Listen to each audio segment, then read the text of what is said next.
I lost a 10-year marriage to standing up and speaking up the way that I do for the things that I believe in.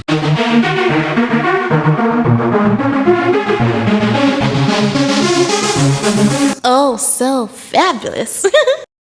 Hi guys, welcome to the channel. It's your girl BLÄCK. If this is your first time coming across my videos, you're welcome. I do hope you decide to subscribe, and if you are a returning subscriber, you guys know that I love you. It's so good to have you here. Welcome back. So today's video is about this guy. He's a teacher and he's also white, and you know what, let me just play the video. So basically, my job just strong-armed me into resigning today for speaking out against race. Somebody, be it a parent, school staff, whatever, reported a TikTok where I was talking about how people need to teach their white kids not to say racist to black students. So I had to go into a meeting. The guy in there tried to talk about reverse racism, shit like that. Then today they threatened me with a lawyer. Now I know some of you are going to be like, well, that's what you get for running your mouth. But hear me out for a second. There have been multiple occasions where I've reported issues of racism in the school and not shit has been done. Kids regularly walk around, say the N-word in school, nothing gets done. There was a theater teacher that casted High School Musical last year and only casted all white students. I had black students come in and tell me how uncomfortable that made them and how angry they were that they weren't able to have an opportunity to be in that production. I had a black student come to me last year talking about how they were watching the Underground Railroad in school and a bunch of white kids were sitting there staring at her and laughing at her, and the teacher didn't do shit. I reported it and nothing happened. And this is just a very short list. I reported all these things and there was no follow-up. So the place that I worked at is more interested in making sure the white parents and students feel comfortable. They tried to say that I need to make it a safe space for all students. Well, guess what? Even the kids that said the racist talk to me, and I would talk them through it and educate them. Now that I'm gone, there's going to be a ton of kids that have nobody to talk to because so many of them that struggled with oppression in school came to me and talked to me because they didn't trust anybody else. This place is worried more about their reputation than they are about black students or students of color or the queer students that go to our schools. They want to create a safe environment for everyone but those kids.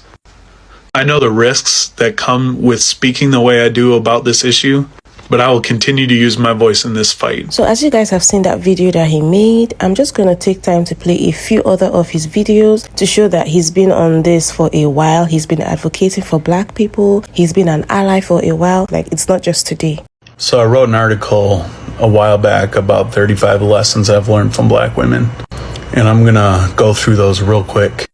I'm not out here pandering or being a pick-me or whatever people say. This is some real life that I've learned. And I'm going to read them because there's a lot and my brain is Black women have taught me to stand and fight for truth regardless of the consequences. Black women have taught me to confront my own biases, race, and to do so ferociously and without expectation of getting accolades or getting pats on the back. Black women have shown me what it means to be a leader in the face of insurmountable odds. Black women have shown me what true strength coupled with love and gentleness means. Black women have helped to teach me what it means to pursue self-love. Black women have taught me how to love and raise my children in a way that I'll never forget. Black women have shown me more genuine, safe love than I have ever experienced from anyone else in my entire life. Black women have helped me grow more than anyone else in my life. Black women have taught me to choose silence in moments where my whiteness tells me to speak on things I know nothing about. I have learned from black women unbelievable amounts of knowledge and education regarding black history, black revolutionaries, black activists, black authors, black inventors, black excellence, black joy, and black culture. Black women have shown me that a strong voice can be communicated without words. Black women have taught me to take public correction when I have demonstrated oppressive ideals.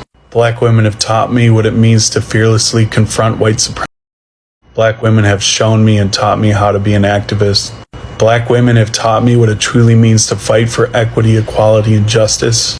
Black women have shown me what wisdom coupled with straightforward truth means. Black women have not let me quit in life when I was at my lowest. Black women have shown me how to handle myself amidst conflict. Black women have taught me humility and the necessity for active listening. Black women have shown me what it means to speak life when it seems there is no life to speak. Black women have taught me how to find peace in times of insufferable pain. Black women have taught me to sit down, shut up, and listen. Black women have taught me how to be calm in the midst of chaos. Black women have taught me to address my microaggressions on the spot. Black women have taught me how to love passionately and intentionally and to demand excellence from the people who are close to me in my life. And that's not even all of the lessons I've learned. So when I say protect Black women, I mean protect Black women. I want to take a moment to recognize and say thank you to every Black woman that is involved in my life. You all have changed my life in a way that I can't even express. One day you racist motherfuckers are going to realize that you think some of us are on your side and you're going to catch the wrong one. We are not on your fucking team.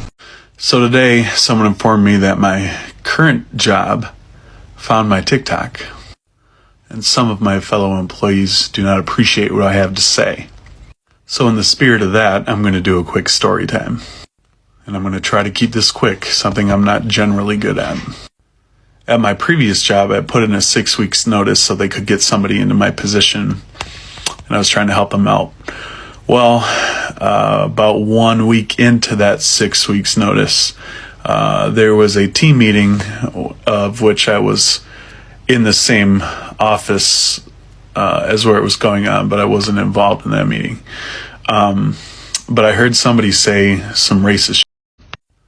And I heard it as I was on my way out to go to another appointment. So I ended up turning back around and came back and addressed the entire team meeting regarding the shit that I heard. 1 week later, my job magically told me that I was going to be fired or I needed to quit on the day that they had a meeting for me. Now keep in mind, I've never been written up or in trouble or any of that type of shit at this previous job ever. So I decided to say and quit. Because of the unethical bullshit that they pulled on me, I went for 2 months with zero income and no health insurance for me and my 2 children. When it comes to speaking on issues of race and social justice issues, I don't give a who likes my approach, who agrees with it, disagrees with it, whatever. The switch flipped for me in 2020 and I haven't stopped since then. I lost a 10-year marriage to standing up and speaking up the way that I do for the things that I believe in. I've had to run from the cops. I've had to run from the National Guard. I've almost gotten into a fight with an entire SUV full of people that were driving by and screaming white power. I've been in marches around my state. In different states, I've set up different protests and different events. And I don't need kudos for any of that shit. So when it comes to issues of race and social justice issues that affect my Black and brown children, my Black partner, and my community, I will speak the way that I want to speak.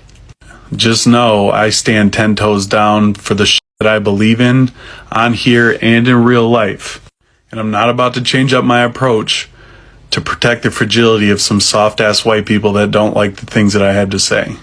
If I make you feel uncomfortable, good. So now that you guys have seen that this is definitely someone that has been doing this, I'm going to play responses to the original video that I started this conversation with. Job just strong-armed me into resigning today for speaking out. First of all, go watch the original video and go follow and support that creator. And then let's talk about how this is a massive issue in the world of education, particularly in schools that have even a slight majority white population. Schools will pretend that they support diversity, equity, and inclusion initiatives, but when push comes to shove, they will protect their own at all costs.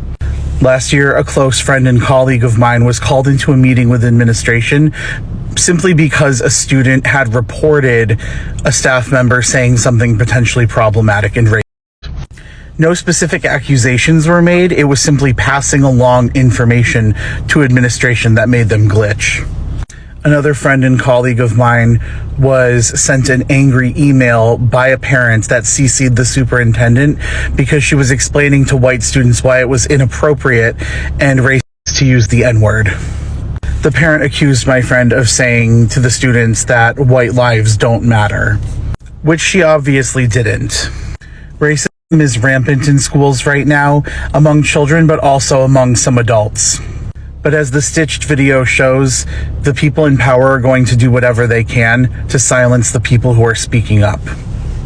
So basically, my job just strong-armed me into resigning today for speaking. So what happened to him is a classic case of retaliation that is illegal under Title VII of the Civil Rights Act. So Title VII says that if you are an employee and you speak out against racist behavior or sexist behavior, and as a result of you speaking out, you are then subjected to adverse consequences like being forced to resign from your job, being disciplined, being treated less favorably than other people in the workplace, then you have an individual claim for discrimination.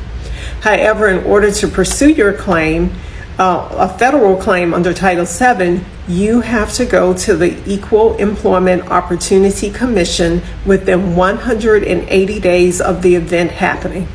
You can call them. They also now have an online intake system. I'm going to post the telephone number in the up top so that you can see it.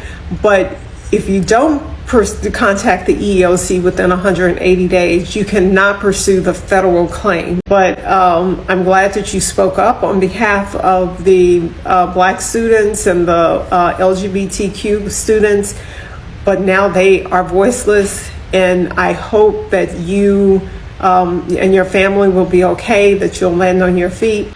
Now, I know some of you are going to be like, well, that's what you get for running your mouth. Well, that's what you get for running your mouth. No, I'm just kidding. If your story is actually true, then that's kind of shitty, man. However, you do come across as a disgruntled employee. How many times have you spoke about these problems before you got fired? Are the amounts of times you had issues documented, and were those times valid? Did they do investigations? Did they find out that you were just exaggerating? Or did they just brush it off and never look into it, and have you got the proof from those students that you were defending? Now, when you get your money from this video, you are going to donate all those proceeds to those families that experienced the shit you stuck up for, right? Anyways, just curious, so if you could let me know. My job just strong-armed me into resigning today for speaking.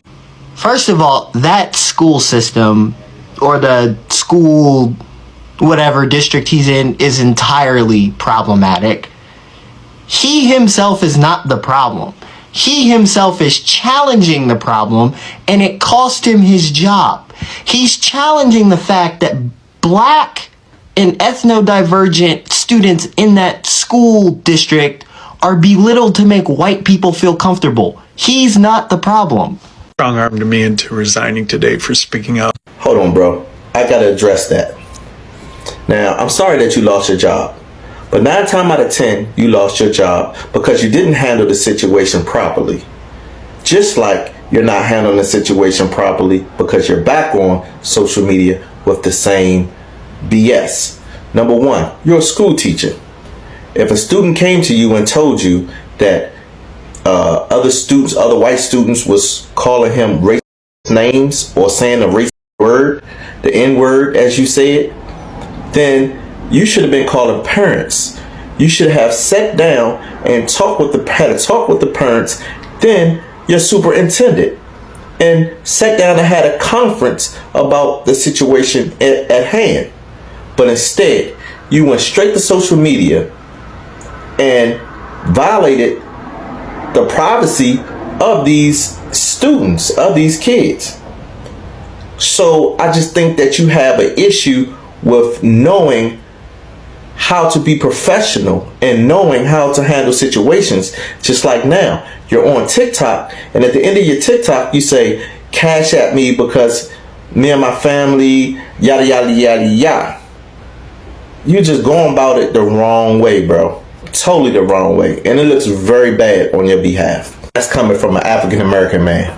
The first thing that I want to say is that I appreciate the non-black allies who speak up against anti-black treatment, prejudices, racism when they see it, because it's not easy for you to take a stand that is different from what every other person who looks like you is saying. When you decide that you want to be a voice and you want to do something different, even at the risk of getting some form of backlash, getting treated like an outcast from your people and all of that, just because you want to stand up for what you feel is right, I think it takes a lot of courage. And for every non-black person who is an ally to black people, who is an ally to marginalized groups, not just black people, even the LGBTQ and other marginalized group, for anybody who takes a stand to speak up on their behalf, I want to say a big thank you. That's actually one of the reasons why whenever I make these videos, I always put reactions by white people as well who speak up in favor of us, because the truth is, it is appreciated. There have always been people like that from centuries back. Not every palm colored person is against us. Not every palm colored person supports what's going on. So I decided to make this video just so that a lot of us know that there are people out there who are willing to speak up for us and who are willing to even face the negative consequences. This is just a quick appreciation to everybody who is not a member of our community, who sticks up for us in the real world and not just even on social media. Then another thing is, I do not know the policies, I do not know the rules that govern,